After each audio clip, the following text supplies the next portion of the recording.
So friends, we are here. You are all here to listen to a doctor, and I'm here to learn from you. And I said to learn from you how exactly we live the life we want to live.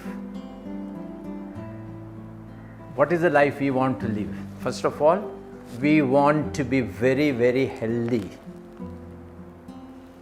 Second is, we don't want to fall sick at all. Third important thing is, we need to be socially good to all of us. And the fourth important thing is, we need to be economically very sound, that I don't bother about my survival economically. These are a few things we need in our life, and if we manage to get them, rest is very, very simple for us.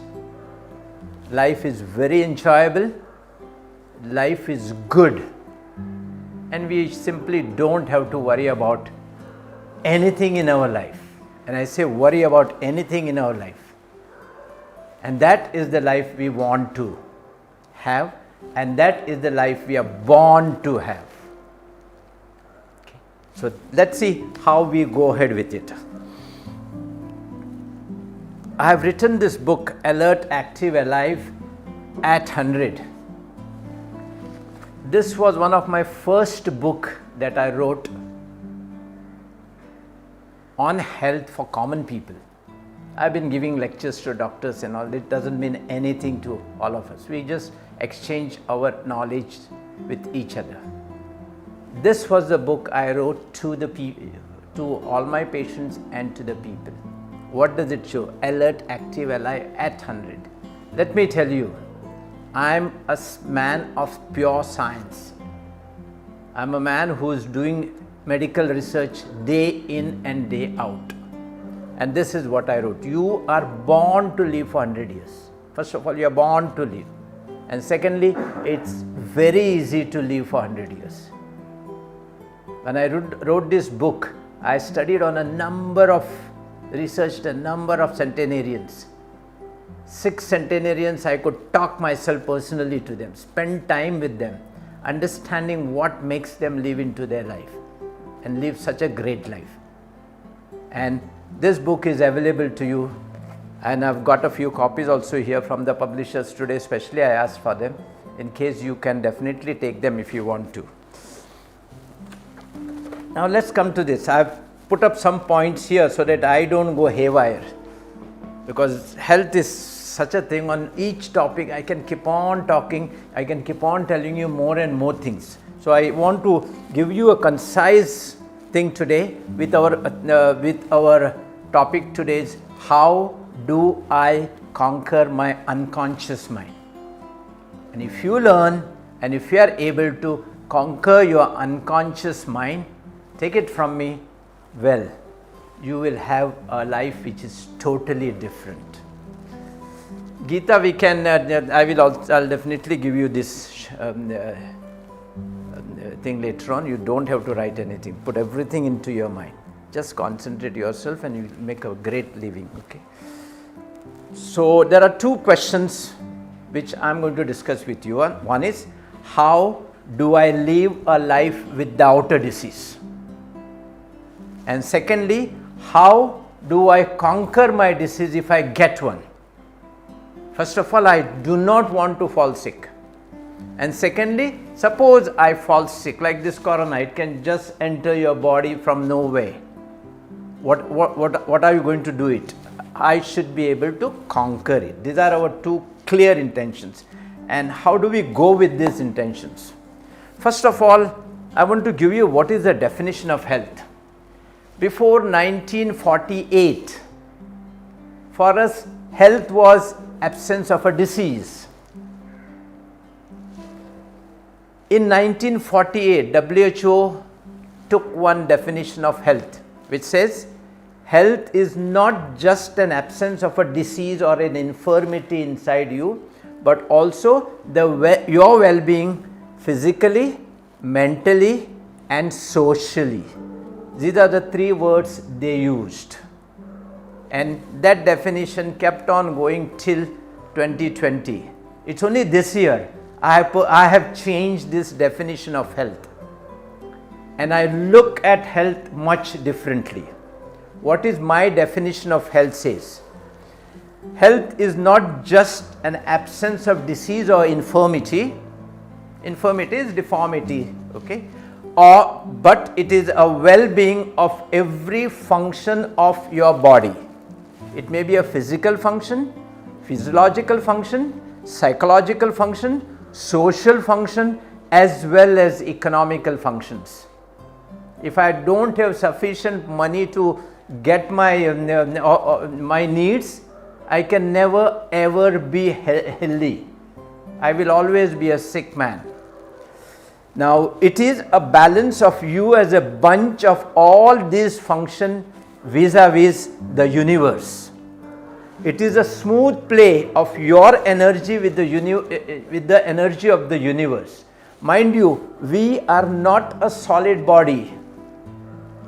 We are just a bunch of energy. And this energy keeps on moving. It is moving, it is interacting with all of you right now. It's interacting with the chair I am sitting. It's interacting with this laptop with whom I am talking. So this is the energy, and our health depends upon how well I am connected or I am interacting with the energy around me. That is the energy of the universe. And this, my friend, is the definition of health to me.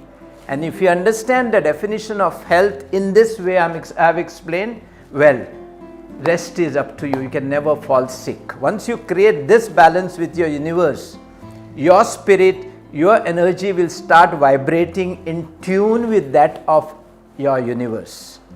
And obviously, your body will be full of pleasure at this time, and the joy, the ultimate joy that we are seeking for. This, my friend, to me is a healthy body, and it's very easy for all of us to get this healthy body. All of us, what we have to do is just understand a few principles on which this body works and follow them up, and we will be in a different way. Okay, just to convince you that whatever I am going to talk works in your life, let me put up, I'll spend 2-3 minutes talking about my personal story. I was born as a 6th child in a very poor family. And when I was born, my mother went into a left ventricular failure because of severe anemia following recurrent pregnancies. And we never used to get proper food at that time. So my mother was on a deathbed. Subsequently, she survived, and I've had nothing I didn't have mother's milk to drink. My father could not afford milk for us. At that stage, we used to have a kilo of rice, put it in a cloth, put it in water, and drink that water and survive, a family of 6-7 people. So obviously, I did not have sufficient calories, I did not have sufficient proteins, and I was in a stage of what is called as a kwashiorkor. That's called calorie and protein malnutrition. And when you go into the stage of kwashiorkor, hardly 10 people survive. 10% of people survived. I was fortunately one of those 10%. Yeah. So this is how I came up. Subsequently, yes, at the age of 4, we had a small tailoring. We used to stitch clothes inside the house for the people around us, and you can imagine how small it was with one machine in a village area. I started working at the age of 4, and I went to school for my primary at the age of 7. Fortunately, I was a brilliant child there. And then for 2 years I answered two exams, and then I came par with the students of my age. This is how I grew, and subsequently I grew up very well. I never had a problem. I was absolutely brilliant, and all through I used to get economically backward scholarship for my studies. This is how we studied and we came, and then always I was on top. To that level, I'll tell you, in 11th was the SSC class for us. In a school, in a remote school, today you have good teachers, good school, and you have good coaches. We did not have that.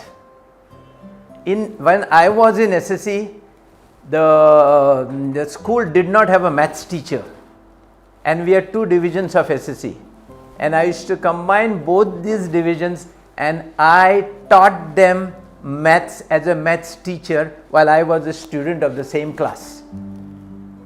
That brilliance was there with me, and I came up with the same similar brilliance, and then finally got my admission into medical school, Goa Medical College. I was 6th on the list, so quite in the topmost list of whole Goa. But then what happened then was I was medically failed.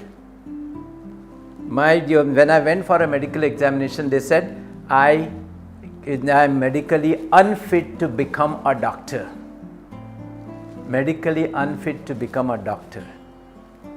And I didn't know what to do, and no one to help us into this. For me, Panjim itself was like a foreign country. And it went on, 6 months happened. They were supposed to be closing down the admissions of that year. So one day the clerk here, head clerk here, Kusum was her name, I still remember that lady, she's still alive, sent me a message saying that my next 4 days, if my fitness does not come, I am out. She will have to call another student because she has to close the admissions. And I was absolutely panicky, just didn't know what to do. She told me one thing. She said, I will give you an appointment, get you an appointment with the professor of medicine. You go and meet him. At least try some last time. She got me an appointment with the professor of medicine, Dr. N.G.K. Sharma. He was 55 years old at that time. He is still very active, very alive, very, very healthy till now. After GMC the professor, he went to Manipal, and he stays right now in Kumta, and we do meet now. And that time, I don't know what made me think differently.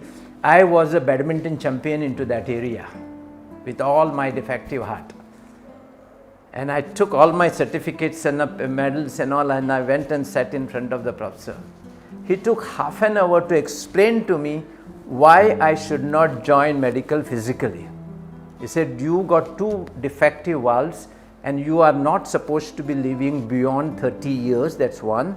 And he says, if I put you the pressure of medical studies, which is so hard, you may even lose your life earlier than that.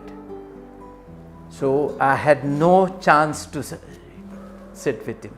But something happened to me, and I just took courage and threw him a challenge. Sir, I said, you see my medals. I said, let's make a running competition. Let's start running together. Sir, if I get tired before you, I accept that I'm unfit. But if you get tired before me, you will have to sign my fitness certificate. Senior man, 55 years, looked straight into my eyes, kept on looking into my eyes. For a moment I was scared at that time. Took my papers, signed medically fit, and gave me on the spot. And this is how I joined. And once I joined, I absolutely poured myself into the studies, into the medical life. Till today, I've got finally we have, at the final MBBS, we have 3 papers. One is medicine, gynec, surgery. I've got highest marks in all 3 subjects. Medicine, gynec, surgery. Even if a gynec patient comes, I can give him equal opinion on whatever he wants. So this is how I began my life. And then I poured myself completely into the medical life. In fact, I almost forgot myself. For 7 8 days, I used to go to medical college and return home after 8 days. I learned to sleep for just 3-4 hours a day. And I used to be good with that. And finally, going through all these things, I came out, started my practice, opened hospital, created whatever Goa did not have. I was the one who created all the firsts I have. Whatever Goa did not have, whatever my people did not have physically, I created all these things for them. Medical, we didn't have nurses, so I started a nursing college. We didn't have paramedical school. I started a paramedical college, and things went on. And at the age of 40, one day I was really zapped. And then it is then I thought of looking into myself. For the first time, I looked, introspected myself. What am I doing? Why am I so weak today? Why am I so zapped today? I looked into the mirror and started talking with the mirror. At that time, I had glasses, which were thick glasses, double vision. My eyes were popping and going up inside with the big swellings here, and I was really, really sick. Then I said, what am I doing? I'm such a good doctor, I could manage everything, I can treat anything that comes along, and I know how to treat. Then I introspected myself. What is medical college teaching us? Medical college is teaching me to how a disease occurs and how to cure a disease. It never taught me how to keep myself healthy. It is then I said something is wrong with this study, then this study is not enough for us. Why should I only treat somebody when he falls sick? Why should I not allow him not to fall sick? At the age of 40, this was the revelation to me, and that is the time I looked at my life differently, and that is the time I went into very, very active research. I was also in practice also, I was very busy all the time. So I used to practice whole days till 8 o'clock, 9 o'clock, 10 o'clock, then sit down in the night for various questions that I had. And I went into real deep research, which I kept on continuing till now. 1975 is the year when I entered into medical life. Today is 2020, it is 45 years I've been working into this life day in and day out, and I asked all these questions to myself. Why should I fall sick? And this is where this book slowly came into being. So friends, that's enough right now. Let me give you some idea, some insight into how we are not going to fall sick. Well, my next slide says mind. See, we know what controls our body. Every or any activity in the body is controlled by the brain. Any activity in the body. Whether I want to lift this mobile or do something, messages has to come from the brain to various structures, to various glands. We call it as neuroendocrine glands and all those sort of things, and then it will go to where I have to pick up something, and simultaneously how do I balance myself. The whole thing happens there. So any activity has to be controlled by the brain. Obviously it involves that any sickness has to be controlled by your brain. Just see, any activity, when it is to be controlled by your brain, obviously sickness is also an activity. Formation of a cancer inside the body is also an activity. Your immunity is also an activity. All these are totally controlled by our brain. Okay? And who controls the brain totally? Is our mind. Okay? Here you are with me? Perfect. Now let's go and study the mind. Today we are actively studying mind, and we know a lot of things about mind. We know the thought, our thought, how it comes. We know how the thought travels, like your light travels with waves in a straight line. Your sound travels with waves in a straight line. So also our thought travels in a similar way. Okay? Today we are able to study the thought. Today we are able to study the mind pretty well. And if we study the mind totally well, we find mind is, one is a conscious part of the mind and second is unconscious part of the mind or subconscious part of the mind, whichever you call it. Conscious mind is what we are all doing now. I am talking to you, you are trying to understand something, you try to decide something, I will go back and follow what my doctor has told you, okay? While your unconscious mind is something different. You go with all the good thoughts, Anna, from tomorrow I am going to start this. But what happens after a day or two? Either you forget or you change or something else happens and you are back to your old original lifestyle. Why? Because of this unconscious mind. Conscious mind is just 5% of your whole mind. And rest 95% is unconscious mind.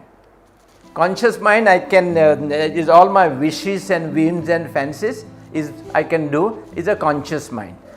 And if you look at the strength of this conscious mind can analyze say 40 bits of information in a second, while an unconscious mind can analyze 40 million bits of information in a second.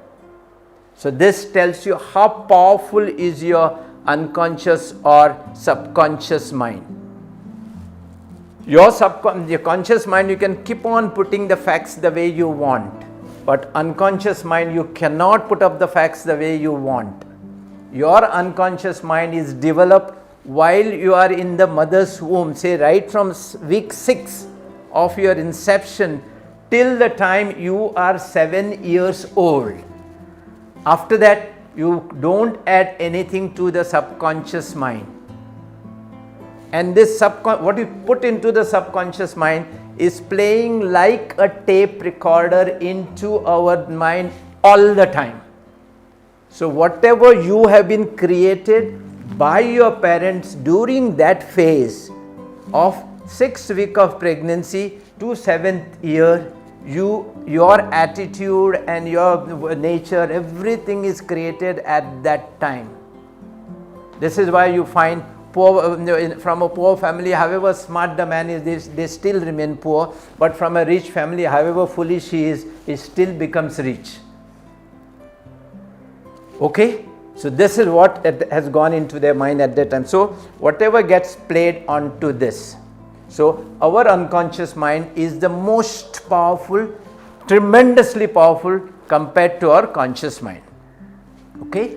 So if you want to change yourself, to good or bad, whatever you want to change yourself, you should manage to change your unconscious mind. Changing your conscious mind is just of no use. You will go home and say, doctor gave a nice motivating lecture, but at the end of it, there will be no change in your lifestyle. That's what I said in the beginning. I want a change in our lifestyle because all of us want to have a change. All of us want to live without a disease. Okay? So this is your unconscious mind.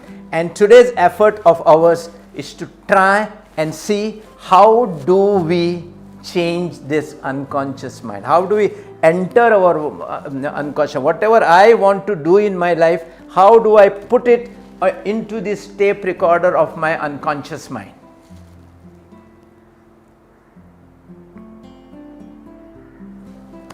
Just before that, I'll give you just a glimpse of what our brain functions. Like on a heart, we take an ECG. On a brain, we take EEG. And when we take that, this is how it tells you how the brain works. You have alpha waves, you have beta waves, you have gamma waves, you have theta waves, and you have delta waves. Alpha waves is just when I'm loitering around doing a not serious activity. Beta waves is when I'm really doing serious activity. And gamma waves is I'm really at the peak of it. Right now my brain will be quite a lot into gamma waves. Okay. Then there is a delta waves. When I'm sleeping, now my brain is in delta waves. And while we were a child, right from the mother's womb up to the age of 7, we only had theta waves. All these alpha waves, beta waves, gamma waves came much later. At that time we had theta waves, and during this period of theta waves, our brain is creating the unconscious mind. It is learning from all possible sides. It uses its visual thing, touch, sight, smell, everything it uses, and uses all sorts of imagination things, and the baby learns. So up to this age, you must have heard many times, you teach any number of language to a child, it just picks them up to the age of 7. And Michelle, you are handling these youngsters at this stage. So this is the time whatever you create in their unconscious mind will be their nature, will be their attitude. This is how they will be. You have to decide whether you want to make them healthy, make them rich, make them intelligent, make them bright, and make them cheerful, and make them enjoy their life throughout. Whatever you put into now will be in that tape recorder of their unconscious mind. And this is how they will subsequently behave into their life. And one little advice I would give you is, do not create a fear into their mind. Fear for nothing. If you create this, anything, your tiger comes into, they should not get feared. If you create this, no fear into their mind, they will be extraordinary individuals. Because if you look at us, all of us stay behind because of one factor in our life: fear. Fear of anything. Fear of my wife shouting at me, fear of a sickness, fear of when I am driving, a fear of an accident. All sorts of fears we have constantly. And it is that one little word, fear, which puts us at a differently. If you manage to remove that fear from their mind, each of these individuals will be an extraordinary, brilliant individual, whatever fields they pick in. And fortunately for us, do we get this theta waves with us anytime? Yes. There are 2 occasions in our day where the brain goes into theta waves. One is when I am sleeping. I finish my work and come home, and from beta waves I start coming into alpha waves, and then slowly when I am sleeping, I will go into delta waves. In between that few time when I am about to fall sick, my brain is into theta waves. This is one time where it is in theta waves. And then when I get up in the morning, suppose I get up, I am awake, but still my eyes are not opening, my hand and legs are moving. So between the stage of deep sleep to an awake time, that little time, your brain is in theta waves. And if we can make use of these two occasions and put whatever we want into our unconscious mind, we can rewrite the tape of our unconscious mind. And this is exactly the message I want to give you. How exactly do we catch that theta stage and go up along with that? Okay, now there are various processes we have studied with which we can change our unconscious mind. One of the process is a hypnotherapy. While you can be hypnotized nicely, your brain can be put into theta stage, and the man who hypnotizes you can make you do things that he wants. But here there is danger. Now, how someone else will know what I want in my life? And suppose he doesn't do it properly, or if he does it wrongly, he can cause harm to me. So right now I would not advocate you to go into that hypnotherapy to try and excite or change your unconscious mind. This is one stage. Second stage is when you are in deep meditation, like all the saints going out into Himalayas and sitting meditating for years together, for days together. Those are the people at that stage of deep meditation, real deep meditation, they are into theta stage. Third thing we can do is we can visualize ourselves and make use of the theta stage. We can create beliefs into ourselves during this theta stage time. We can use repetition to enter our unconscious mind, and these are the three things, as we know right now, we can use to enter our unconscious mind. And I'll just give you the science behind all these three things. Okay, and the next thing I will talk to you is something about power breathing. You know, we all know pranayama. That's one of the best thing that we have, best exercise of our life. Your oxygen is your life. Taking more oxygen is what matters. And Corona has taught us so much. For us to come out of Corona sickness, what matters is oxygen, oxygen and oxygen. Okay? And then I will take you into a stage of how can you feel and utilize and use your own energy and go into the stage where you can cure yourself. And then of course the most important thing is your physical exercise. Let me tell you, I won't talk on that, but let me tell you, physical exercise matters. You cannot be a healthy person without a good physical exercise. Okay, so I will take you into things like something like let's work into visualization. Okay, now our intention is to do a few activity that will help us to enter our unconscious mind. Okay, now I will give you a small exercise. Can all of you stand up with me? Take your space. Come here. Take this space for you. Take this space for you. This much. Space aside so that you take this space for you. Okay. So that we are also safe and we are. Okay. I am doing one simple exercise. Okay. I am holding my hand. First I will show you. I am holding my hand and I am turning it. Turning it. This is 0 degree. This is 90 degrees. And I am turning it. How much I can take to turn? This will be 105 degrees. My hand is paining. I can't go beyond that. Okay. So this is one exercise we'll do.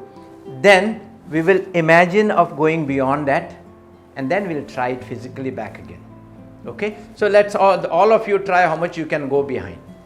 And keep your angle, remember to yourself. You remember your angle, how much your hand has gone into. Okay? Do it yourself with all your commitment. When my wife wants to slap me, her whole hand goes. Yeah. I hope she does it every day. She should be doing it. We can't say. No, you become stronger. Okay? So all of you know your angle. How much angle you can bring it up. Now put your hands down. Now we will not do this exercise. We will visualize that we are doing the exercise. Close your eyes completely. You have to be totally inside. Go internally yourself. And now visualize that you are doing. John, close your eyes completely. Totally. Just be inside you. And now visualize that you are doing the same activity. Okay? Put your hand in front of you. Okay? Don't do it physically. Don't do it physically. Put your hand in. Just go inside. Put your hand in front of you. And now you start moving your hand slowly. You have moved it to 90 degrees. Go behind. Go again. You moved it to 100 degrees. Go behind. Go behind still. You have moved it to 140 degrees, 150 degrees. You have moved it to 180 degrees. Go beyond. Go beyond. You can still go beyond and still go beyond almost to 360 degrees.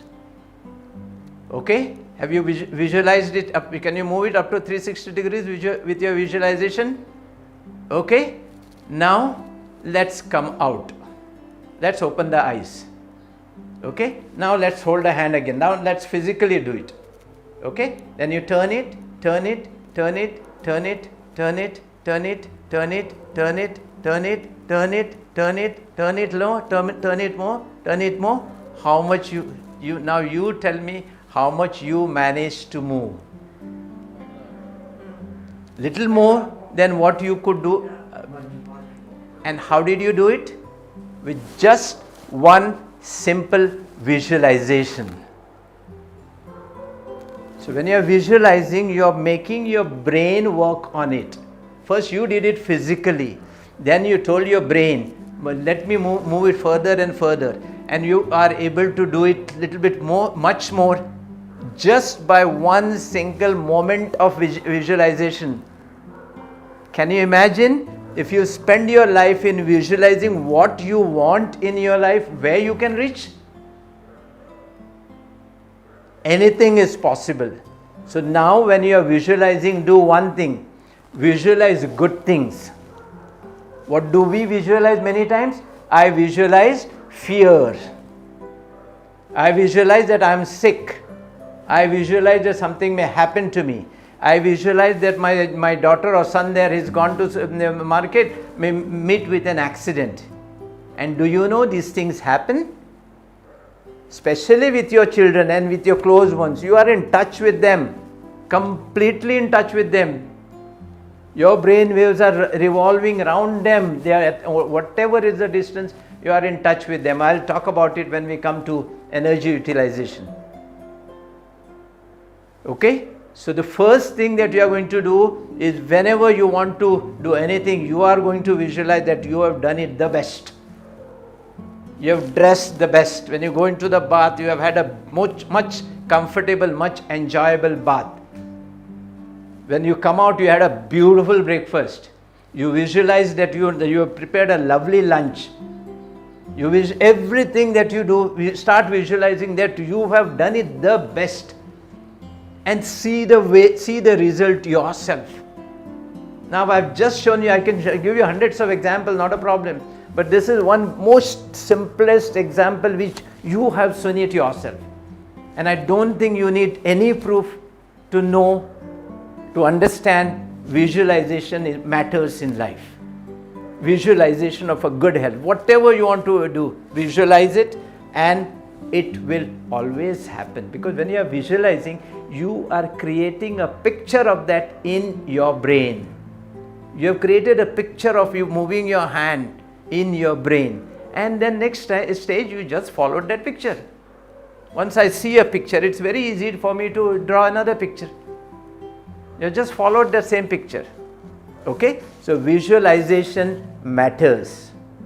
And when are you going to do this visualization? Tell me. During your theta phase.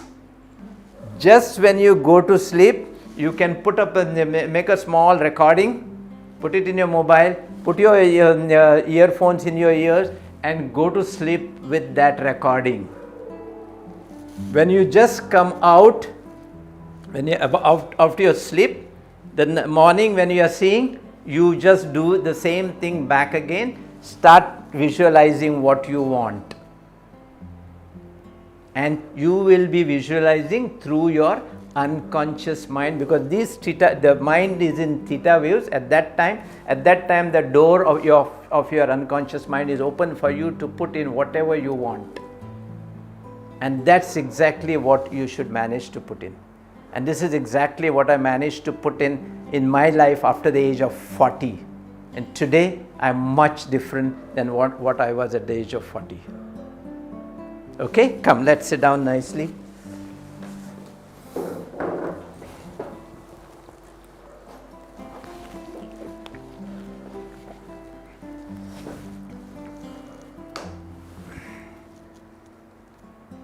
Anything else you want to know scientifically about visualization? I think this is more than enough. Okay, now let's come to another thing, the belief. We all have beliefs into different things. Okay, religious belief or whatever is it. Belief is a part of our thoughts, basic part of our thought.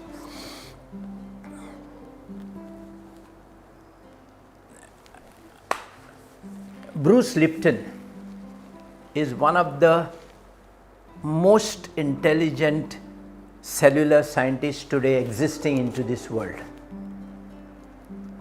Whenever you get chance to listen to him, try and spend as much time with him as possible. Bruce Lipton. He had changed the way we think about human cycle or the human nature or the working of our cells. We always believed, when looking at a cell, we always believed that nucleus of the cell was the brain of the cell. Today he has proved it conclusively. Nucleus is a gonad of the cell. It is meant only to multiply, while the cell membrane of the cell is the brain of the cell. He has proved very conclusively that each cell of yours is an individual by itself. It has got all its system. It has got its digestive system, excretory system, it has got its brain, it has got its reproductive system, all sorts of systems. So each cell is an individual by itself. So if we look at ourselves, we are a colony of 50 trillion cells living together in coordination, in cooperation, in sync with each other. And it is when we manage to live in sync with each other, then we are not sick. The moment that sync is lost somewhere, the moment that synchronization is lost somewhere, that is a disease that we are falling into. Okay? So this is what we are. So this is what we are, just a ball of energy of each one of this individual. And we must respect this individuality of each cell together. So we used to think, okay, we are what my genes are. So many patients ask me, doctor, my father is diabetic, my mother is diabetic, my grandmother is diabetic, so I should get diabetes. No? Scientists decided the cancer was hereditary, diabetes is hereditary. There is no, except for 5, 6, 7, 8 diseases we know so far, like hemophilia, thalassemia, all those few diseases. Rest, all your diseases are environmentally based. They are not genetic diseases. Nothing is carried to you through your parents. What is carried to us through our parents is the habit which they have put inside us during that phase of 6 weeks inside the uterus to 7 years, including losing our head, including losing our hair. So these are all come to us through families because of the environment those families have been creating together. So we are made up of more by environment rather than by the genes. Lipton showed us with a very simple experiment. Now we all have, you all know today we have all stem cells inside us. And these stem cells help us heal all our diseases. So he took one stem cell, okay, put it in a petri dish in his laboratory and provided a nutrition for it, and that nutrition was like blood, okay, and from one cell it became 2 cell, 2 cell became 4 cell, 4 cell it became 16 cell, and it kept on multiplying. In 4-5 days he had a few thousand cells of the same genetic material in his petri dish. Every cell was just the same because it was just a multiplication, okay. And then what he did, he split them into 3 more petri dishes, 1, 2, 3. In one he put a different type of nutrition, in the second he different, and in all 3 he put different type of nutritions. One cell became a muscle cell, one cell became a heart cell, one cell became a fat cell. This is how we cultivate stem cells and use for organ transplants and all those sort of things. So this is what he did. So the genetic material of each cell was exactly the same, but the environment was different, nutrition was different. So one became heart cell, one became fat cell, one became muscle cell. So our whole life, the life of each cell of ours depends upon the nutrition or the environment that we give to these cells. Alright? So this is exactly what we are. There are so many stories of twins, one ending up in a poor family, one ending up in a rich family. Both of them become different people. In our body, our environment is the blood and the constitutions of the blood. Your blood has so many things, RBCs, WBCs, proteins, okay? The constitutions of the blood. When I am angry, if I am in an angry mood all the time, there are different chemicals floating in the blood. When I am stressed, you have so much of corticosteroid, it may be adrenaline, noradrenaline, which is flowing in the blood. So this environment of the blood becomes different. When I am happy, when I am energetic, when I am enjoying, I will have chemicals would be something like serotonin, dopamine, nitrous oxide, or growth hormone, and many more endorphins we call them. So just depending upon your mood, your brain will create all these chemicals, because that is the way the brain works. It creates chemicals and they flow down and we have a response. So depending upon our faith, we have the response. If you come to me with 100% faith, whatever medicines I give you, you are all right. I've got patients who walk into me, sit in front of me, says, "Doctor, I've seen you, I'll be fine." Even before I write a prescription to them, and they are actually fine. Day before yesterday, the man, your neighbor, Parra man, was brought to me in a comatose condition. Just saw him, examined him, gave a drip. In half an hour he was okay, started getting up, and he went back home. Wife phones me up, he is absolutely fine. What did you do, doctor? So this is what our faith is. So we have to believe what we want to be. Depending upon your belief, your whole chemistry will change and the environment will change, and your stem cells will create you what you want. So learn to create that belief that will take you up. Don't learn to create a belief of sickness. Oh, I am always a sick man. I am a weak person. I am a hot-tempered man. I can't control my anger. Let's not create these sort of beliefs. Let's create a belief, I am as healthy a man as anyone else into this universe. I am as strong a woman as anyone else in this universe. I am as happy, as healthy a person as anyone else into this whole universe. Once you have that belief, your belief will take you up everywhere. In simple thing, we always say, negative thinking people turn out to have more problems than positive thinking people. Extroverts, you always know, are much happier than introverts. Introverts are always negative people. Okay, so these are a few things I want you to understand, and keep your belief like that of a strong belief, a positive belief, and a healthy belief. Now another small thing, anything else you want to ask me, don't forget to disturb me. I am just talking to you. I am not giving you a lecture. You can always tell me anything where you are stopping. Let us analyze that. Yes, Kapil. The unconscious and subconscious mind, are they same or are they different? Okay.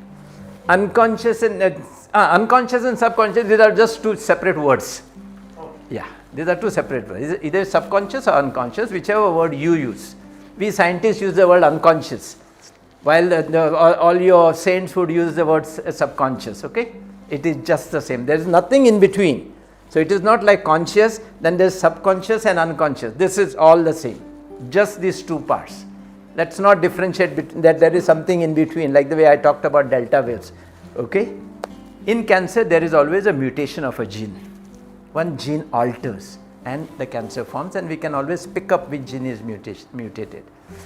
In that conference, when I got up, and I was pretty young at that time, I just had one query, and I asked the speaker, so which gene was mutated in the mother? Which gene was mutated in the one sister? Which gene was mutated in the second sister? Which gene was mutated in the third sister? If it was genetic, the same gene should have traveled from one person to another. Okay? Here, all 4 genes were different. That itself tells you cancer is not genetic. Yes, the mutation occurred, cancer came in the family, history was there. And I think end of that talk, just remind me, I will tell you why you get cancers in your families, why you get diabetes in the family, why you get heart diseases in the families. Okay, let's finish this topic of ours, because that's altogether different. If I go into it now, we may be missing a little bit, but just remind me. I will explain to you, and I will make you understand why this happens. It's very, very interesting to understand why it happens. Very interesting. And once you understand that, your vision will be much more clearer. I've just talked about the moment whatever thoughts we have in the mind, maybe a thought of anger or happiness, or I want to be a cricketer, it's a good thought, I want to be a topmost cricketer in this world. Your brain starts secreting number of endorphins, growth hormone, serotonin, dopamine. We have calculated these. Okay, and these will put your mind, your whole body into a positive mind, in the direction that you want to be. So belief is important for you to do anything. Okay, and once it is there, even when you are sleeping now, you have that belief inside you. You don't have to record it and put it with earphones. Your belief will put you into sleep. You will reach your delta stage. This belief will start entering there.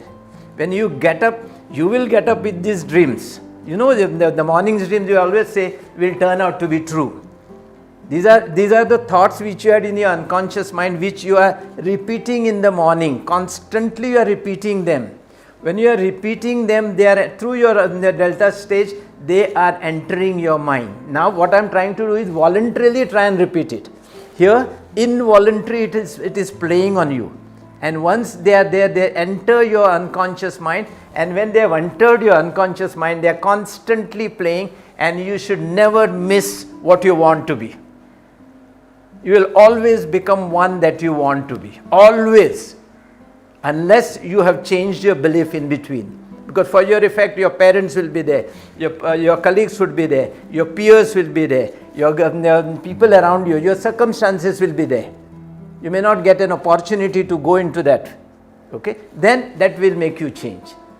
But with all these things, once you are focused on a particular thing, I'm telling you, I'm committing to you, you will never ever miss it.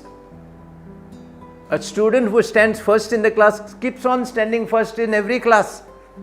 Does it mean there is no other student who is as good as him? But every year you find him, he is the first one. When the result is declared, first is first one. Because he knows he has to be first.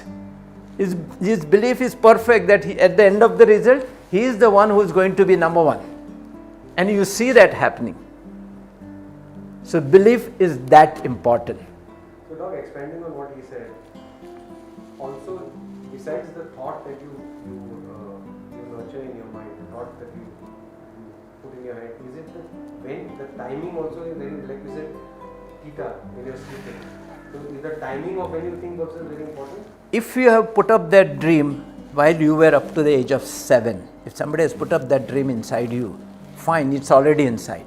But if you want to create a new dream now, it is not going to enter it. This is where I said the timing is very important.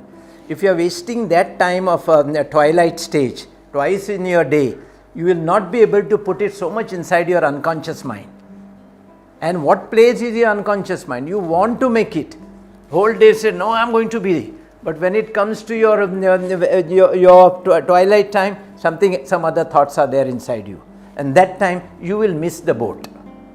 Unless you put what you want to be inside your unconscious mind, you will not reach that level. So you have to put it in see, now for us only time that we have is our twilight time, to put it in our unconscious mind. During the daytime, whatever we talk, whatever I tell you, you go home and take it from me, you have to forget that. So I go for a walk on the beach every day. I walk for about 1 hour, 1.5 hours. Perfect. It's always during twilight. Yes. I walk fast, and that is the time that I think. That is my time that I think. Is that the subconscious mind? What is it? That's not your twilight stage. That is your relaxed stage. Twilight is in your theta stage. When does your brain go into theta stage? From a beta stage to alpha stage, then theta, and then delta. It is that when you are about to fall asleep, that is your twilight time. What I am talking, not twilight time of the day. It is your twilight time of your brain. And when you get up from alpha stage, from delta stage, you come into alpha stage. That little time is your twilight time. These are the two times. Morning you can easily catch up. You know you are awake now. But night it's difficult to catch up. You don't know when you are into that theta stage.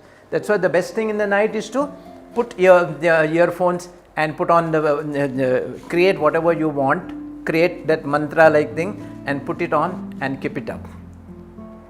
Okay, so the twilight stage of your brain I am talking about. Okay, not your twilight stage. That is more relaxed time for you. Yes, anytime you are relaxed time. See, now I told you, I will be in gamma stage to or beta stage, because this is I'm talking in a much stronger way.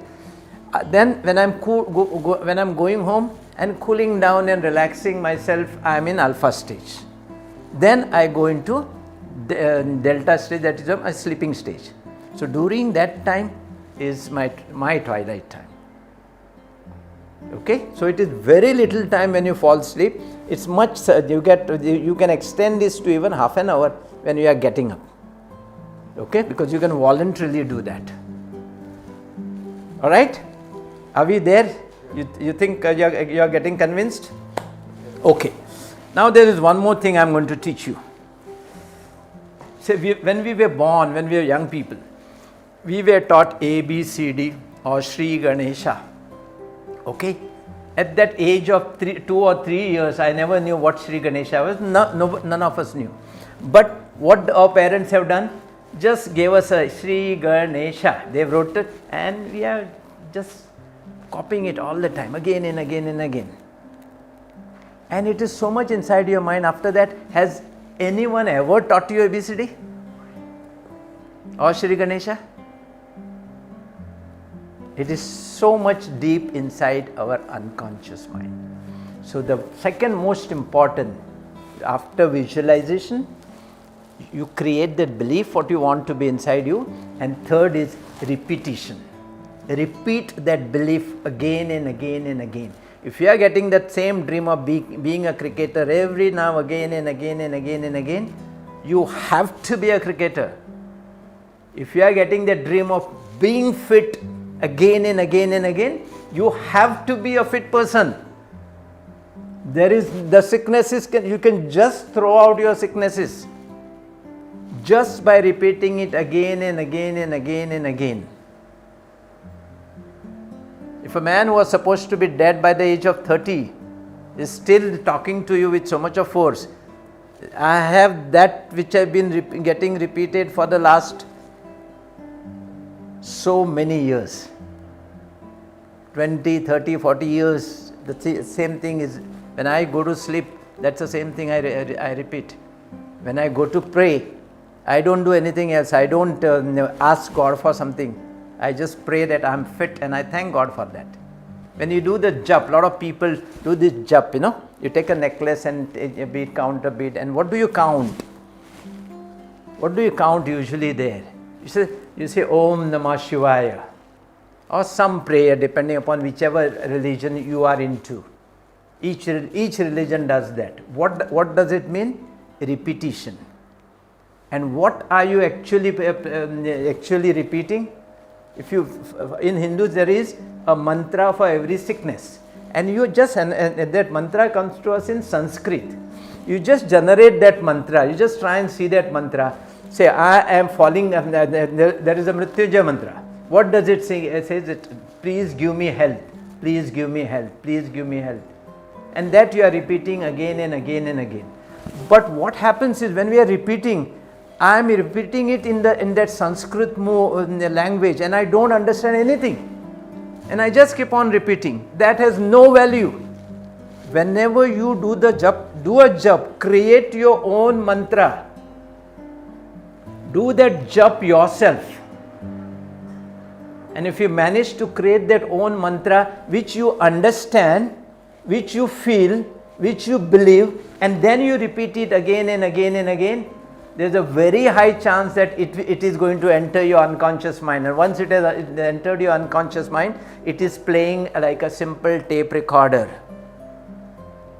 So let's not do. Many times your budget tells you, oh, do somebody is sick, do say Mahamrityunjay mantra, say 1 lakh time.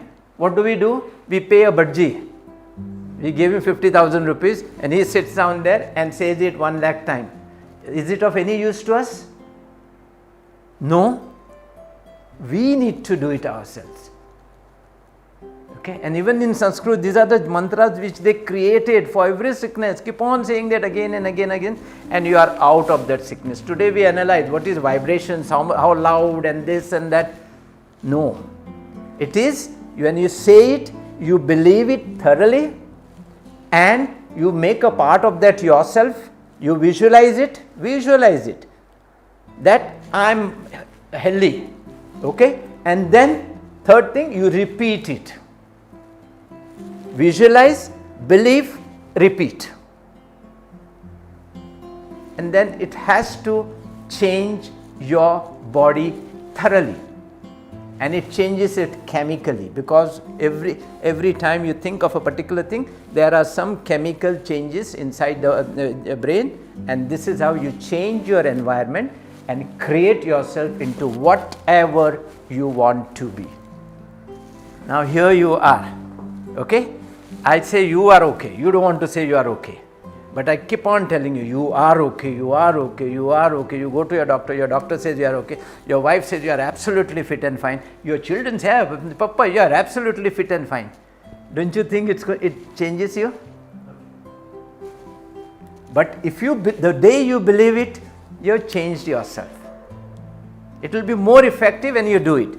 But simultaneously also, your family, you will also do it. If your child is some little negative sort of child, you will try to change that child slowly, na?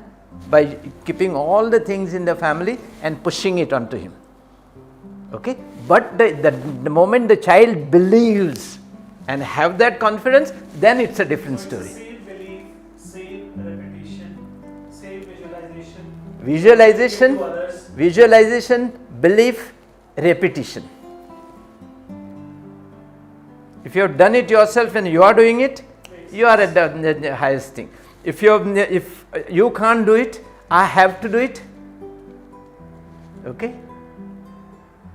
Like many times you hear, this man was good. After the marriage, he became a different man. After the marriage, he became a fantastic man. After the marriage, he became a bad man. Okay? So it is, and you know, our wives have a tendency, Gita, to keep on teaching us every now and then. Again and again and again. My wife is not here, she'll still teach me how to dress every day. Did you dress properly? No, change this. This is not matching, change your shirt and go. Not your wife, everyone's. Okay? Alright, that's why we say, that's why wife is called the Lakshmi of the house. With what mode she enters, with what mode she changes people in the house, because she's got everyone to change. She's got the poor husband whom she can easily change, and she's got her children whom she can start changing right from the womb. Right from the she is inside the womb. See, these are all the things we are doing. I have only understood the science behind it and I am giving you the science out of it. We are all doing all these things. Constantly we are always doing all these things, and which turns out to be good or bad. So now we have to learn to do only good part of out of it. Okay? All right? Are we together at this time? Yes. Okay. Let's teach you something different. Don't forget to talk to me about your cancer. Huh? Okay, now I want to take you to a stage of what I say is power breathing. All of us do pranayama, and we know that's the best exercise we can do.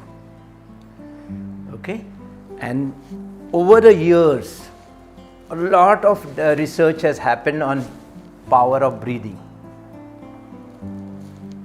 Everyone has looked at it differently and generated different meaning to it and generated different results out of it.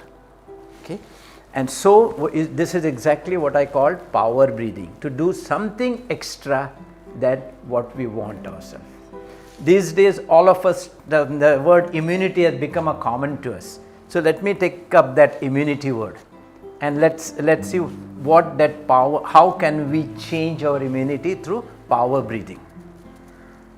Okay, now somebody has devised a power breathing. 3-4 people have devised power breathing in a different way. When I say power breathing, it has to give you little more than what you are getting just through your breath. We all always talked about pranayama to relax our body, but no, now I am talking about same pranayama to excite your body, to stimulate your body to do something better, something more effective. Okay? Say, through power breathing, first thing is you are taking in oxygen. You are taking in air with 21% oxygen. So you take in more oxygen than otherwise. And you are throwing out your CO2, carbon dioxide. Okay? You throw in more carbon dioxide than you can. So what will happen? In the result, body will get excess oxygen and you will throw out more carbon dioxide. Carbon dioxide creates carbonic acid, and if you do that, you do it at a level where more of acid has gone out and less of acid is forming and more of oxygen is there, and after some time your body becomes a bit alkaline. I would say a bit alkaline. We have calculated this how it becomes. If you make your body a bit alkaline, your immune system suddenly realizes something is wrong with your body. Body's pH is 7.4 exactly. If it becomes 7.42, it will not cause any, and for a little time, it will not cause any harm to your any organ or any cell. But for your immune system, what is this immune system? Is a whole defense system of your body, the way we have our defense system. Right from people fighting on the border, to military people helping you here, to all their sweepers and all those things, to their captains and all those people, the whole thing makes a one immune body, our immune system. What happens is, the moment from my neutral pH it becomes a bit alkaline. If it becomes acidic, it's not good. It can harm your cells. Alkaline for a few minutes or a few seconds does not harm my cells. But what has happened, the immune system immediately recognizes something is wrong with the body. So what happens right from your brain, it starts activating the whole system to your hypothalamus, your pituitary, activating the neurohumoral axis, to your thyroid, to your thymus, to all your glands, and to your liver and all those systems. Something is wrong, go and find out what is wrong. So they get an order, go and find out what is wrong. So everyone starts searching out what is wrong.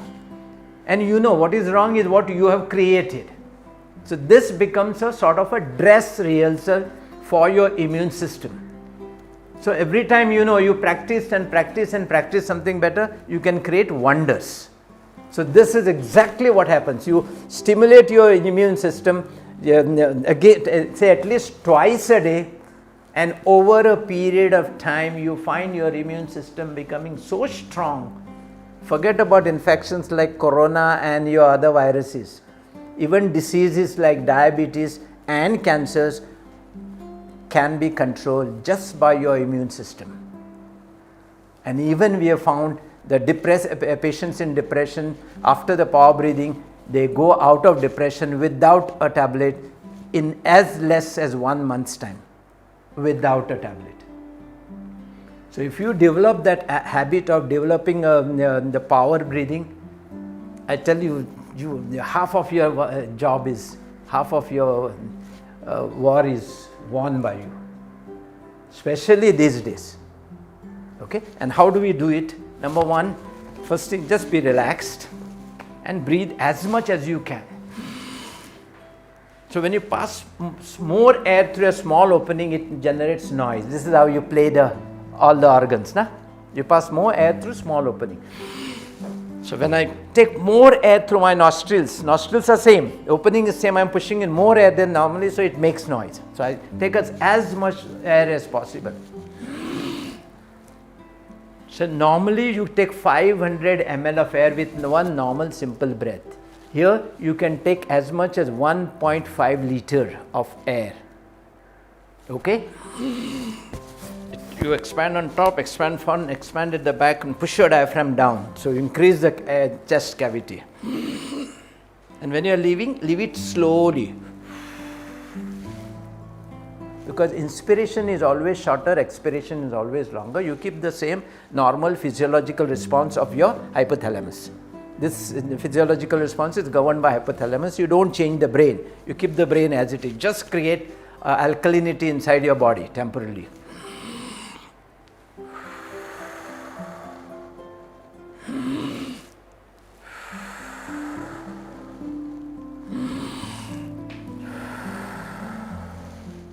So easy. You do this exactly 30 times. If you do it too much, you may make it too alkaline. That may cause harm inside your body. Do it exactly 30 times. Okay? And then what we do is, we advise once deep breath and hold on as much as you can. You can easily hold on for a minute. And then throw out and hold on just for half a minute. Okay? What happens when you hold on? You have only no oxygen inside your body, you have more carbon dioxide at that moment. So here is your heart, which has got your coronary arteries, 1, 2, 3, and in between there are a lot of collaterals. So when you give it for some time a little bit of CO2, just for a few seconds, the heart energy wakes up. Baba, I am getting less of oxygen, and there are millions of collaterals inside your heart, they start getting opened up. Okay? If you need a savior from the heart, it is your collaterals. Okay? And many times when we are putting those stents and doing the surgery, we are messing up with these collaterals. And I tell you, today we say a block in the heart is good. Okay? Of course, a doctor has to know which block. That doesn't rule out angioplasty or angiography. They are all fantastic procedures that we have created. But for everything, we should know what is required. There are so many patients of mine with 95% blocked, and they are doing better. I know if I send them for a stent there, they will collapse. Okay? We can talk about it something later. Let's not go away from this main theme of ours. Okay? All right? So these are the two things which you have an advantage. So let's do this breathing ourselves. Once you do it, rest is very simple. Okay? Let's all do it. Yes? Yes or no? Nobody wants to say yes? Okay, come. Come. I will give you a rhythm. Start counting. And how do we count? If you start counting with your mind, you will always miss them. Just every time you breathe, flex a finger. Flex. The oldest way of counting, people used to count coconut. They never knew what. One coconut, two coconut, 100. They used to keep one coconut at the side. Na? Okay? So 1, 2. Every time you breathe in, you flex one finger. Then open up finger. This will be a count of 10. So this side also, you have a count of 10. again count of 10. This will be 40, 30. So once you reach from this end to this end to this end, your count is done. Okay? Because I want your mind to be free. When you are counting, subsequently I am going to tell you, you can recite your mantra inside your mind. Okay? So whatever mantra, I want you to create your own mantra for your own life. Whatever little mantra that you have created, you can recite it during this time. I'll summarize and give you how exactly you will go ahead with this. Okay? So let us do the full process. So it is 30 times, then one deep inspiration, hold on at least for a minute, then expiration, hold on for half a minute, then take one nice relaxed breath, relax yourself, and then do it again for 30 times and again for 30 times. And we are going to do all these things. Okay? Let's see. So let's do it. I'll count it, don't worry, I'll say it, or you start counting it yourself.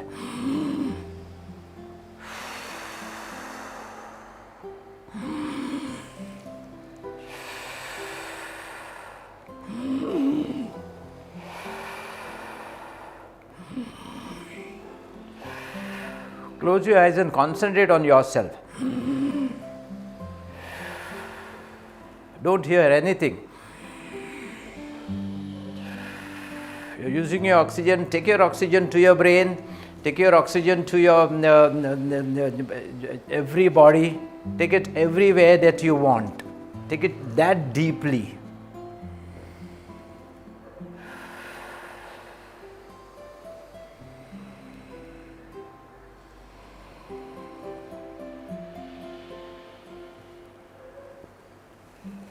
You can do it at your own pace, you can do it faster, no problem. Idea is only to take more oxygen and give out more CO2.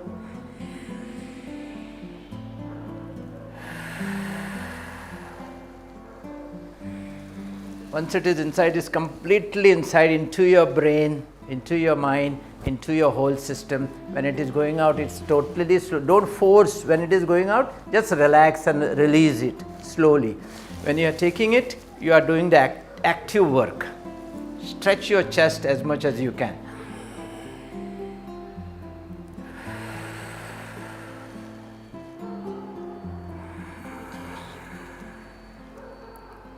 Just concentrate on yourself with your eyes completely closed.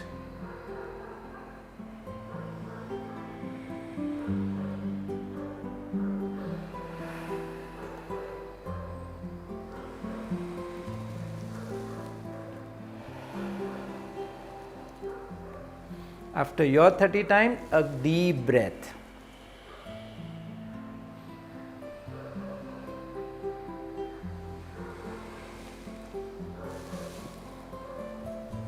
Open your chest out. Make your ribs separate from each other. Raise your shoulders up. Push your stomach down. The best thing is this is to be done is when you are lying down. Your stomach goes inside. If you are doing it when you are in a lying down position, okay?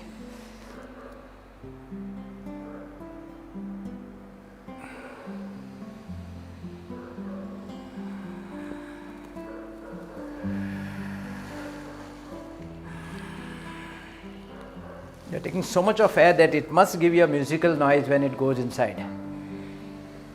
All your nostrils and all will be opened up. You will never have to go to the ENT doctor.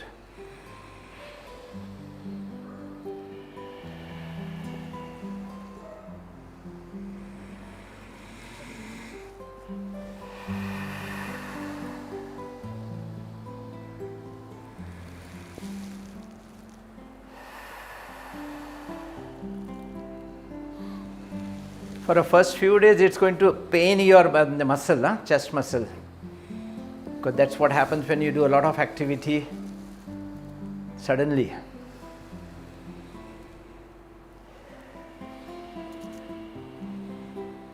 You are creating a capacity to take in 1.5 liter of air inside your chest.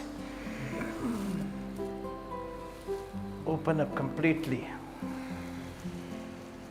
And when you are throwing it out, just release it. No activity. When you are taking in all the possible strength, Take it right inside, take it inside and give it out. Okay? After 30 times, take one deep breath, hold it on as much as possible. Almost all of you are finished. Then take a deep breath and hold it out as much as possible. Just hold it out as much long as possible. Make an effort to hold it on for a longer time, because you want to reduce, create that little bit of few capillaries, open up a few collaterals inside your heart, and not just your heart, inside your brain, inside your liver, inside everything, so that the blood starts moving in very multiple directions. Then give out and then slowly relax yourself. Come to a normal level just for a few seconds. Okay? Now after this normal level, let's do it back again. Don't wait for too long. The whole 90 times is one cycle.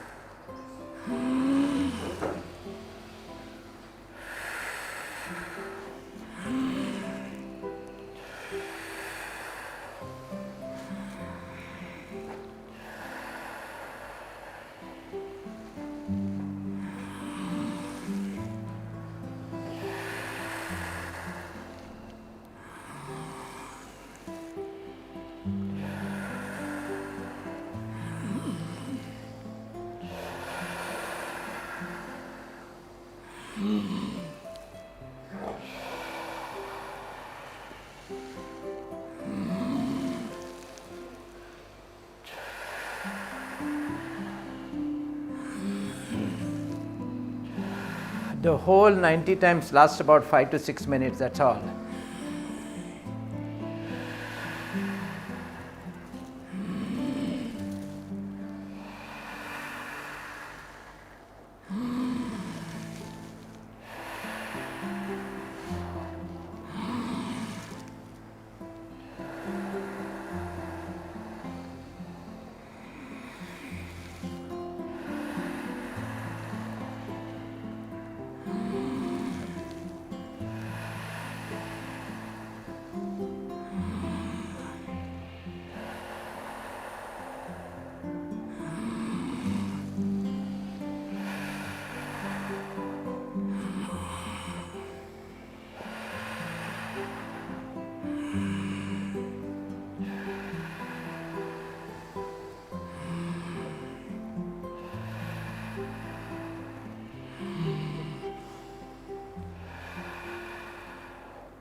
After 30 times, take a deep breath, hold it on as much as you can.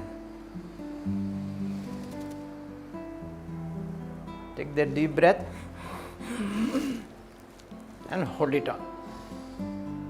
Just hold it as much as you can, little longer than first time.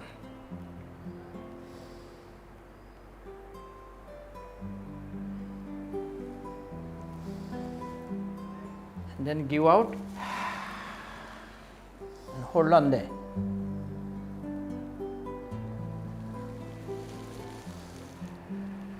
And then take a few normal breaths, relax yourself. You can do whatever you want.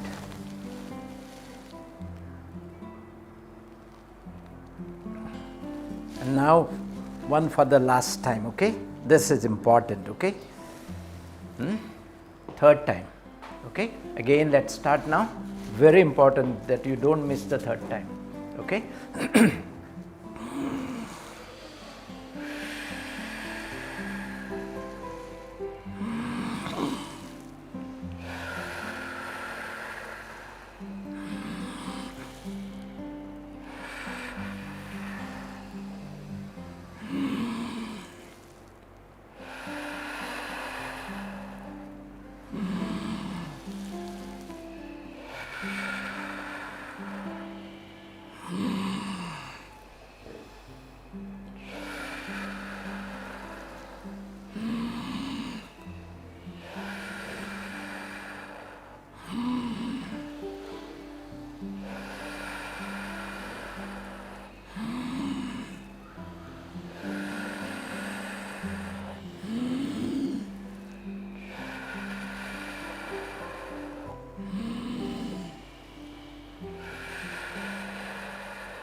26, 27.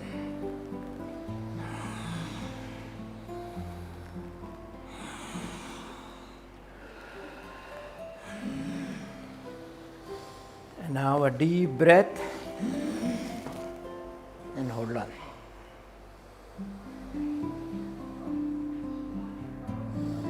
Eyes closed.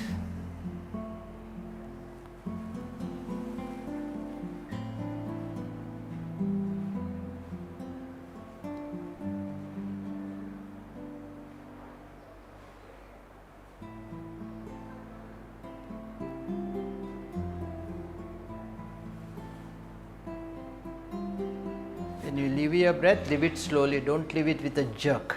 When you want to leave it, just leave it slowly. And just hold on for half a minute, 30 seconds.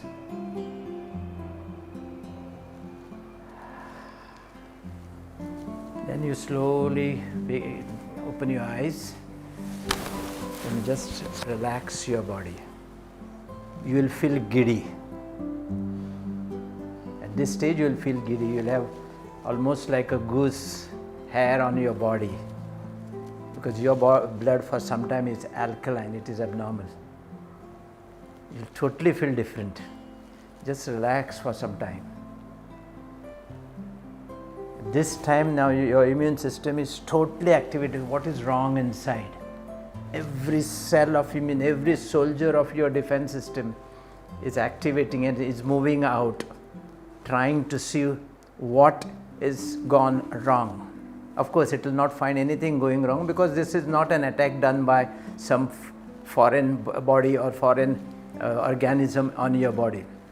This is what you have created.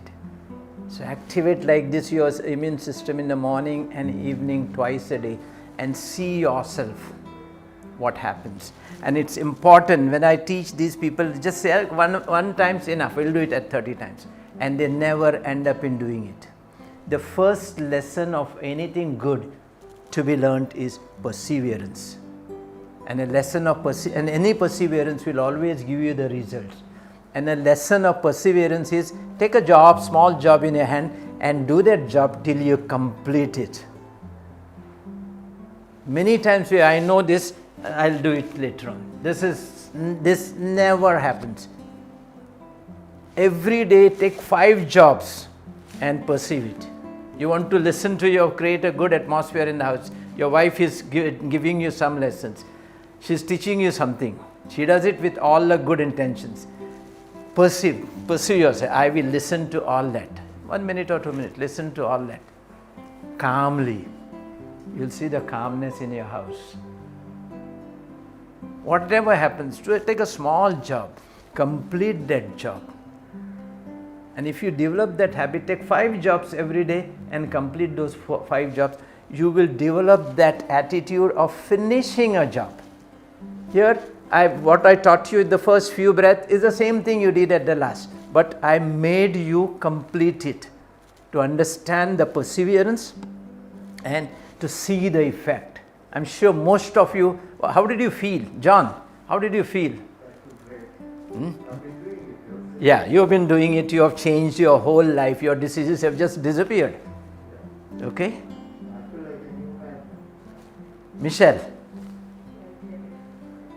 Light-headed, okay? You feel for some time a little bit giddy. And remember 2 things. Many times, all our yogas and all, they do it with the legs crossed. What is legs crossed? If we say our right side of the brain controls the left side and the left side of the brain controls the right side. So also the functions of the brains are different. Right side of your brain has different functions with emotions and all those calculations and all. Left side has got all together different functions. So when you cross your legs, either you can cross it in any way. You can even just touch them like this, or you can sit down with your legs crossed, or you can just cross your legs like this. You will find both your brain hemisphere are in synchrony. So the exercise that you are doing with both your brain hemispheres. Otherwise, only one side of the brain is exercising and the other side of the brain has gone to sleep or thinking differently. and these two thoughts are different.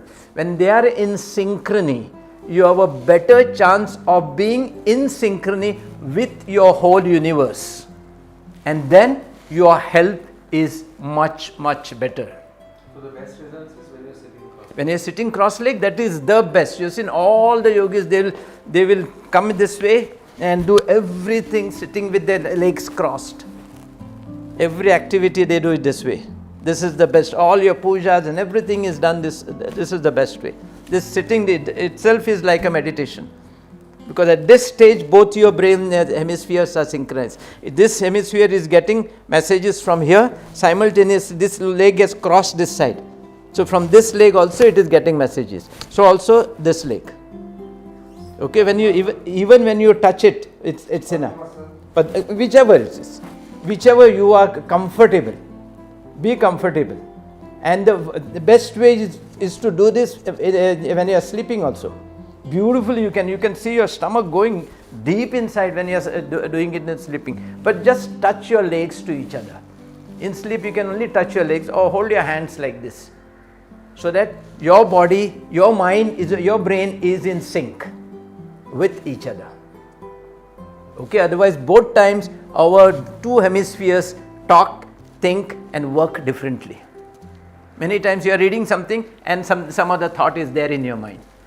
Okay, so these are very few scientific things that you should do. And another two that I want to tell you is, during the whole process, keep that smile on your face. Just do this little exercise.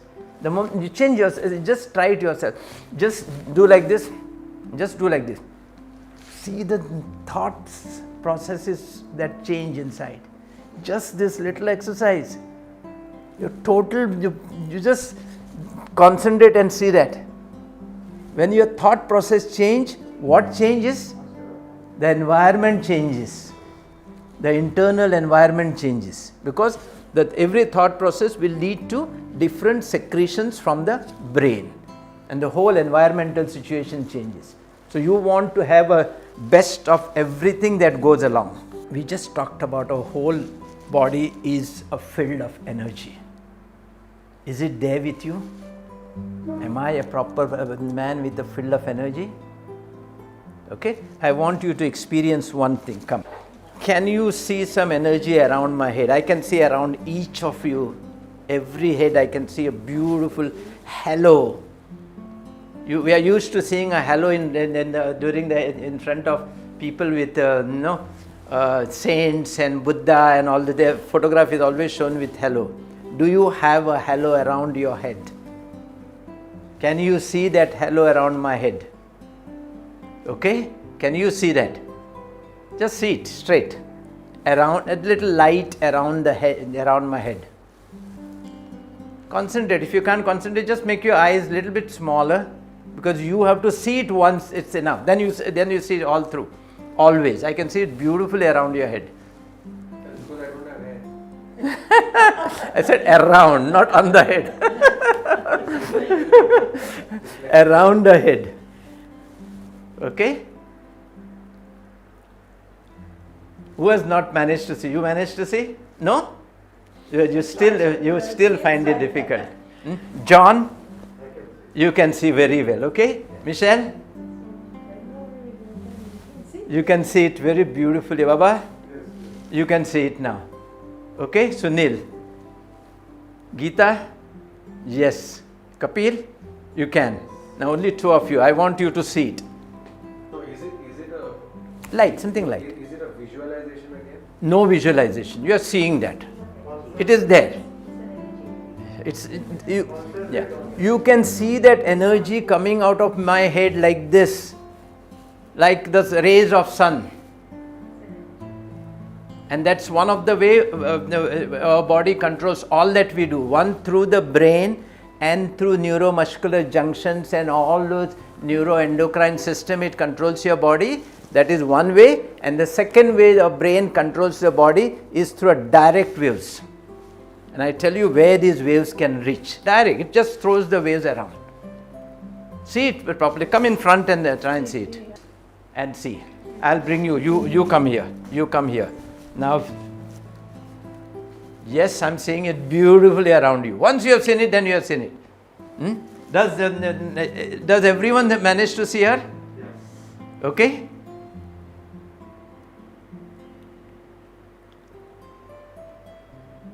Just see on the wall. Just try to see somewhere in that sort of a shadow to begin with. Don't imagine, no visualization. Very good.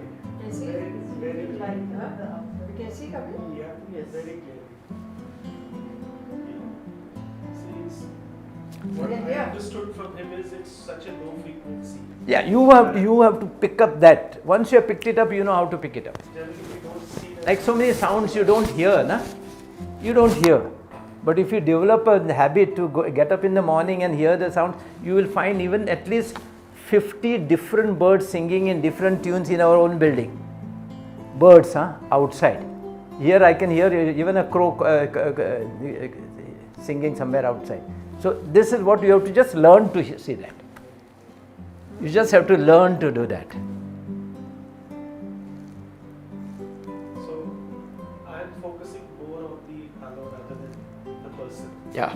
Focus on the Focus hello. on the person, I don't see Yeah. that. We focus here. I'm focusing on the On- energy area. Focus on the wall. Just see it once, then you get it. Because you have to train your mind, your brain to see that. Yeah, I think it's practice again. Yeah, a little bit of practice, fine, okay? Ability that you have to create for your mind. Exactly. You have to create that. Many things in the morning. I've told you at least 50 birds I hear singing early in the morning. And if you sit down and learn that, develop that practice, you will find many more birds. You can hear those sounds and ultrasound. You know about ultrasound. We don't hear ultrasound, but your dog hears it beautifully. Ultra smell hears. It smells and catches you 100 kilometers away. Okay, that's one thing which you have to learn to develop. Okay, and if you can develop, all the energy healers do it with that. Then what next step? Let me tell you, they are able to hold this energy in their own hands. The moment the energy comes in your hand, you can see the heaviness inside your hand, and they will draw it down in your energy and will use it to heal the part which is sick. And they will just push your hands like this over your body. Your mother must have done it when you were small. She must have just taken some mirchis. She didn't know what she was doing. Take some mirchis, just put them. Next day you are okay. You are okay. Yeah, this chili thing, the chili is. Reiki is something similar to that. They don't even know what they are doing. Here you are seeing these waves. Once these waves interact with the whole universe. Where and how fast do they interact? Okay? One thing, you know your young ones, your close ones, wherever they are, you are in contact with them. That's what I said. When your child goes out in the schooling, don't imagine that your child might meet with an accident. Don't worry about it, because you transmit that worry to that child, and that child actually gets an accident. Just have that feeling, yes, my child is fine, she will win everything and come back home. Okay, this is one part. Second, your distant people, this is your routine experience. Your children, especially with your children. Your children is somewhere out there at a distant. Something happens there, and you ask her, she talks, she almost knows what happens to a child the whole day. Okay, she will phone her up and, are you eating? And she will be eating her food at that time. Ask her, she does it every day. And secondly, there's a big science of astrology. My astrologer will tell me your position of your planets is like this, it's not good. So that is why I'm suffering. Or now next month your position of your planet is good, so you will not suffer. And many times you will be surprised when these astrologers tell you something. It just happens on those particular days. We have those experiences. My daughter's marriage, this will happen at this date here, definitely. Okay? And it happens on that dot. How does it happen? Because this energy of mine is now in touch with all those planets. So you are in touch with your universe. That is the definition word I have put into the definition of health. You are in touch with your universe, then you are healthy. Okay, start working on this energy of yours. Don't miss this energy. It's huge that we have. It's not that Gautam Buddha was also a simple man. It's not that he has a hello and we don't have an hello. Each one of us has. You just look at him. Just look at him. Just keep a whiter background. You'll slowly be able to see. Or you stand in front. You just look at your own hello. Stand in your bathroom. See that there's a white wall behind. And start concentrating on that on your own head in the bathroom, and you will be able to see your own energy. Once you get it, because you have to train those brain cells of yours. Okay, I have seen this. It's very tiny. It's not even your camera doesn't pick it up. It is that tiny, that small energy which looks up. It's constant. It's constant. The moment there is a little change in that, I know there's something wrong inside your body. It is constant. You have to train your mind a little bit. Once you see it, you see it. Once you have trained that brain cell, then the moment you look at it, you know. And subsequently, you can hold it in your hand. And when you're holding it in your hand, your hand becomes heavy. And then what you could do once you have learned to hold it in your hand is hold it here. Once this has come, the first you use, bring it down and use that energy through your hand to stabilize your body energy in one flow. Energy has to always flow. If it stops flowing, that is a disease. So you use three things. I use three things here to stabilize your body energy. Then on the hands, and then wherever is the disease, you use that energy to heal that area.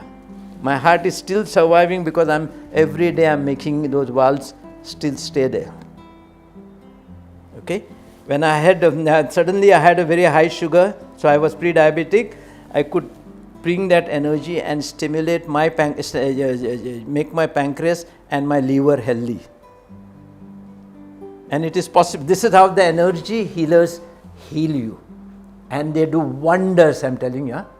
When you find them, they do wonderful jobs. Absolute wonders, okay? So, let's leave it there. We have to slowly, you have to work on to that. And the day you worked on it, you will be so much enriched yourself. Okay? First is decide what you want out of your life. Unless you know what to ask for, you'll never get it. Isn't it? What to ask for your life. You just say, I want to be like this. I want to be rich. How much rich? I want to be 100 crore man. You write it down for you. Put that figure inside your mind. It will never come if you don't put it inside your mind. Okay? This is what I want to be. I want to be rich. I want to be absolutely healthy. I want to be young. Whatever mantra you want, you create that mantra, write it down. Write it down wherever you are reading it. So that all the time that mantra is in front of you. Use even when you are doing your jap, use that mantra which will make you strong. Because when I'm saying it, I'm thinking about it, putting it in my mind, and I'm bringing it on my lips. Okay? That means unless it has gone into the mind, it will not come on my lips. First it has to go into my mind. So it is there inside your mind. And it is processed. Okay? Alright? So wherever you are, whichever condition, you try to recite that inside your mind. And the 2 twilight times is the most important time we have to do it. And we have to repeat it. Say it again and again and again. Say it to ourselves. Okay? This is one. Learn the ability to see this energy yourself. This is what you must do. Tune your mind to see the energy. You can ask John how beautiful, after he's seen that, how well he had changed his own life. He came to me with a stroke, with a brain. Yes, there is. He can explain. He can talk to you. Okay, and create that whatever you want to believe. Create that 100% belief. The belief is important, and then power breathing, physical exercise, and work with this. And I'm sure all of us can have a fantastically healthy life. A false, I am sick here, this is happening, that is happening, I believe I'm getting pain in the chest all the time, I'm worried about I'm getting a heart attack. These are the negative things. Okay. Now the question is, any other question I asked before I answer his question? Okay. Remember the question is asked, why the cancer is running in families. Okay. And initially, yes, we also believed the breast cancer is running in genetic, we called it. So in that talk itself, I told you every mutated gene was different. By the time you get a cancer, there is some mutation somewhere. Okay. If it is different, it has not traveled in the family. If it has traveled in the family, it has to be the same gene, like your hemophilia. You have the same gene which keeps on, which gives rise to lack of factor VIII and gives you hemophilia. Okay. So it's same Y gene, it's not X gene. Girls don't suffer from hemophilia, boys suffer. Okay. Because then you can trace, yeah. Thank you, John. Thank you, John. Okay. Then you can trace the same gene. Then it is genetic. And there are hardly a few diseases, like one is hemophilia, Huntington's chorea, and another 7, 8 that we know are directly transmitted through the gene, because you can trace the same gene in everybody. Okay, here it's not the same gene which is traced. Sir, are mental health issues also genetic? Not at all. Mental health is your... As he said earlier, no, doctors, a lot of doctors say your father had it, your mother had it. Absolutely wrong. And I would say absolutely wrong. But in my case, it's been the topmost psychiatrist has said that because your mother has a genes of bipolar and depression, it has been come with the genes itself only to all the siblings. Why don't you sit down, Mona? No, I like to stand. Tell your psychiatrist I am telling them he is wrong. He must alter himself, okay? He must learn better things. Okay? But now in continuation of that, I Yeah. like my father had a strong OCD problem. Yes. There are different types of OCD. Okay, either he would lock something and he would check that thing 10 times, or he would wash his hands for like 15 minutes now. But I noticed 5 of his siblings doing the same thing. Absolutely.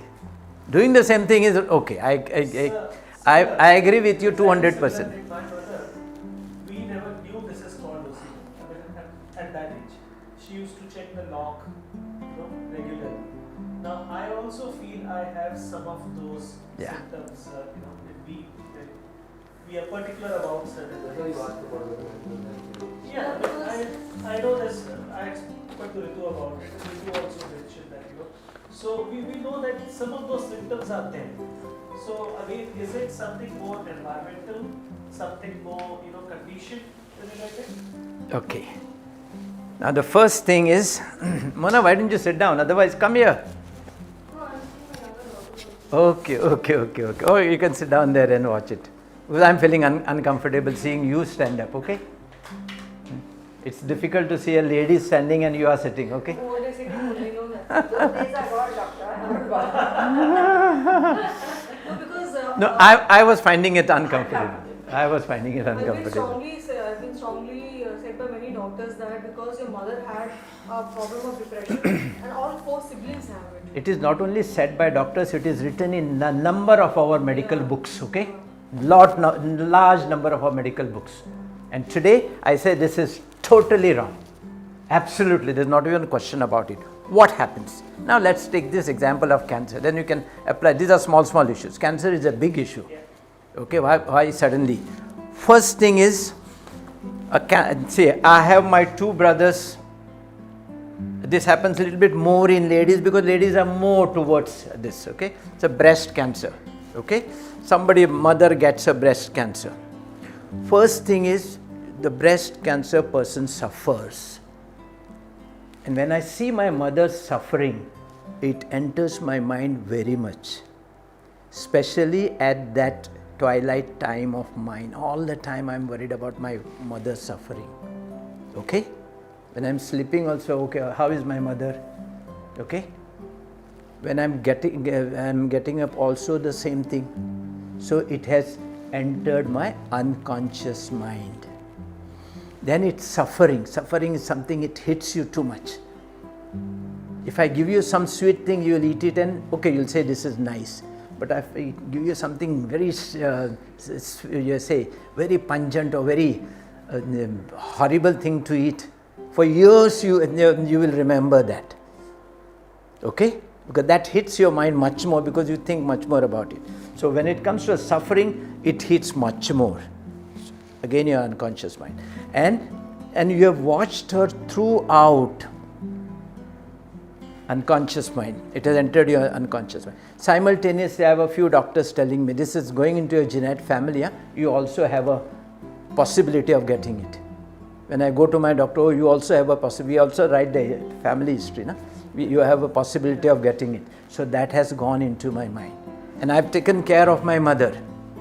And it has totally inside your mind. So once it has gone on your subconscious mind, you have to get it. I agree with you, but at the same time, when they label you as bipolar or a cancer person, This is applicable for your bipolar or single, unipolar or tripolar. No, because if my mother has a suicidal tendency, that is passing to all the 4 siblings. So how, that mind cannot train you for that, because we feel that thing has been passed on like that. No, Mona, we only talked about training your mind for that, okay? You missed that, you will give you the CD, you missed that. We only talked about how your mind can be changed, how your mind behaves. Yeah, I agree with you, what you said just now. And how do you, you've not heard the whole thing, But okay? what you said just now, I went to past in that, that sentence of yours, that when my mother was going through depression, so that was going in our mind. Absolutely. So this is how we learn and develop inside it. That's a simple example I was getting. A rich man's a poor man's most brilliant son still remains poor. But a rich man's most idiotic son still knows how to make money. Okay? Pick up these examples. So this is completely wrong.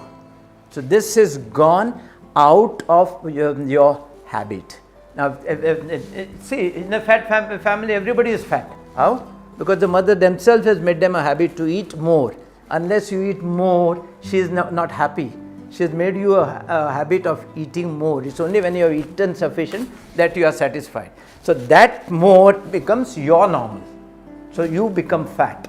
And a slim and trim mother will make almost most of her siblings slim and trim, unless they have been influenced by something else.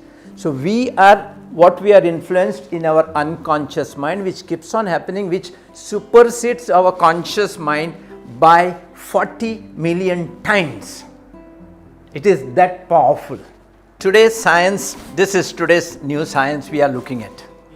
We are very sure that this is all, genetic has nothing to do anything except these 5-6 diseases. Like what you have observed, it has gone so deep in your... And it is so easy to understand. You do your genetic study, and you will find the genes are different. Okay? That gene of sickness. See, the moment I have a diabetes, I have some modulation into my gene. And we have identified hundreds of genes giving rise to diabetes.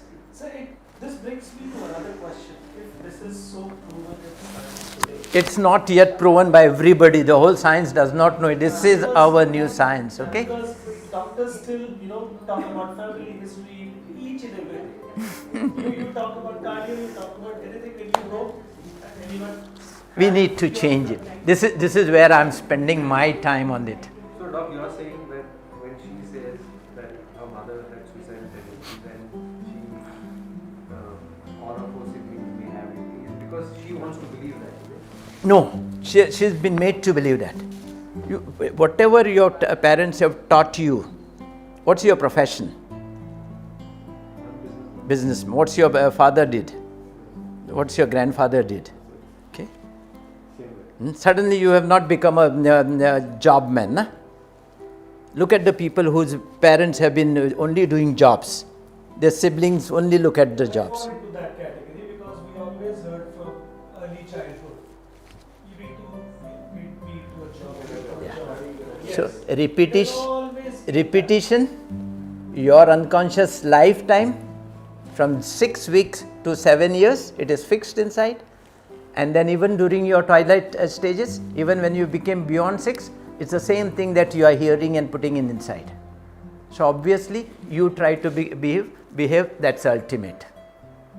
A businessman's son easily becomes a businessman. But in that case, you can't say that my mother will teach us or will have impacts in I am society, doing the society, so I am going to teach my children how to society. This is exactly what I am trying to tell you. Because it has. You are not teaching. No, not teaching also, but I believe, yes, You are not teaching. That See, her behavior has affected us so badly. your child does not learn by what is told to him.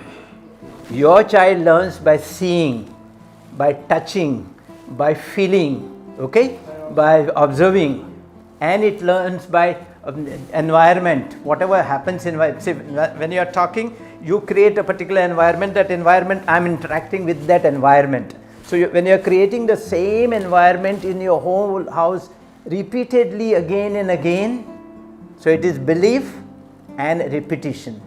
And that most important time is that your theta stage. Right from the time you are 6 weeks into your uterus, into your mother's womb, till the time you are 7 years. Whatever has happened in your life there, in your house, has entered your genes, has entered your unconscious mind, and you behave that much, that way.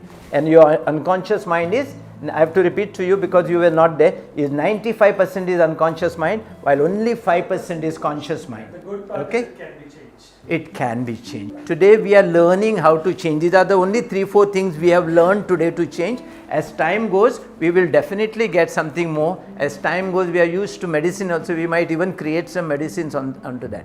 But for the first time, we are learning this science as on now. We are learning this science.